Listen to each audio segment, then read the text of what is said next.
नमस्कार, आप देख रहे हैं द पॉलिसी टाइम्स। मैं हूं रागिब। इस वक्त हम दिल्ली के जंतर मंतर पे हैं। आज यहां भारतीय मेडिकल रिप्रेजेंटेटिव महासंघ का धरना है।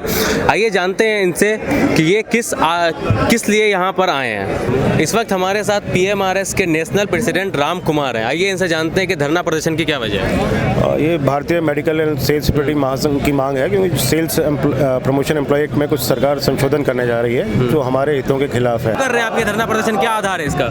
भारतीय मजदूर संघ से जुड़ा हुआ संगठन भारतीय sales and medical representative union association इसलिए आज धरना प्रदर्शन पर आई है कि सरकार सेल प्रमोशन एम्प्लॉय एक्ट 1976 में के रूल्स में अमेंडमेंट कर रही है, जिसमें काम के घंटों को बढ़ाया जा रहा है, जिसमें फिक्स्ड टर्म एम्प्लॉयमेंट को लाया जा रहा है। ऐसे अनेक सारे जो मजदूर विरोधी चीज़ें हैं वो उसमें जोड़ी जा रही है। एक्चुअली हमारा काम है डॉक्टर से मिलना। हमारा जो काम है बेसिकली काम है हमारे कंपनी का जो प्रोडक्ट है उसको प्रमोट करना है, नॉट कि सेल करना है। हरियाणा के आज यहाँ पे इकट्ठा हुए हैं जो गवर्नमेंट संसद में एक बिल पास कर रही है SP एक्ट के थ्रू।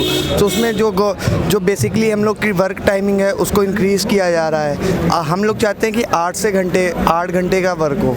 8 घंटे जो बेसिकली अब कंपनियाँ कर रही हैं 8 से बढ़ा के इसको 12 से 14 घंटे के लिए कर रही हैं। और वी आर सेल्स प्रमोटर, हम जो है सेल्स प्रमोटर हैं। हमारा कोई जो टारगेट है वो सेट नहीं होगा, जो सारी कंपनियाँ कर रही हैं वो टारगेट को सेट कर रही है। हमारा काम है बेसिकली सेल्स को प्रमोट करना।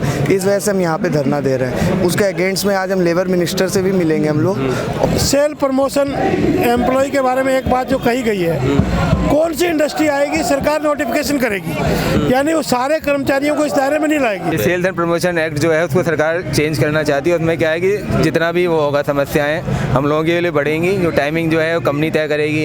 हमारी सैलरी जो है टारगेट से हो, अभी तक क्या हम लोगों का टारगेट से सैलरी का कोई लेना देना नहीं था। एक और बड़ी खतरनाक बात इसमें कही गई है, रिटायरमेंट एज ये एम्प्लॉयर तय करेगा। कौन तय करेगा? एम्प्लॉयर तय करेगा। कर्मचारी की रिटायरमेंट एज एम्प्लॉयर तय करेगा। आज तक कानून बताता था एम्प्लॉयर रिटायरमेंट एज क्या होगी, 58 होगी कि 60 होगी।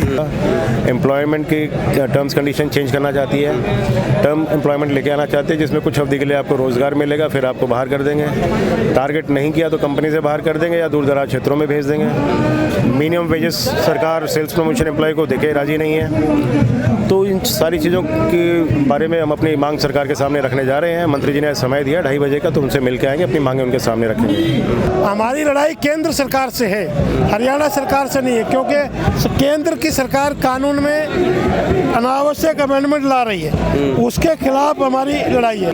अगर आप लोगों की मांग नहीं मानी गई आज, तो फिर आगे आप लोग क्या करेंगे? 8 और 9 को भी धरना देंगे फिर 8 और 9 को भी धरना देंगे। और अगर उससे भी कोई फायदा नहीं हुआ तो फिर बेसिकली देखिएगा मजदूर यूनियन है इकट्ठा होगी यहाँ पे, सरकार झुकेगी हमारे आगे, डेफिनेटली झुकेगी। फिर अगला कदम देखिए, हो सकता है इसके लिए हड़ताल भी करनी पड़े जगह जगह जाके जिलों में, क्योंकि ऐसा मुद्दा ही हमारी रोजी रोटी का सवाल है। अगर ये एक्ट लागू हो गया तो हम लोगों का अस्तित्व भी मेडिकल लैब का खत्म हो जाएगा। यहाँ पे प्रोटेस्ट करेंगे, दोबारा हड़तालें करेंगे जगह जगह अपने एरिया वाइज, क्योंकि हम एक तो है नहीं, पूरा संघ है हमारा। आने वाले टाइम में पूरा भारतीय मजदूर संघ जो देश का सबसे बड़ा मजदूर संगठन है वो सब सड़कों पे उतरेगा। और सरकार ने अगर अपना तानाशाही रवैया जारी रखा तो जो नतीजे राजस्थान में आए हैं, छत्तीसगढ़ में आए हैं, वो आने वाले आम चुनाव में पूरे देश में आएंगे। देश और दुनिया की तमाम खबरों के लिए देखते रहिए द पॉलिसी टाइम्स।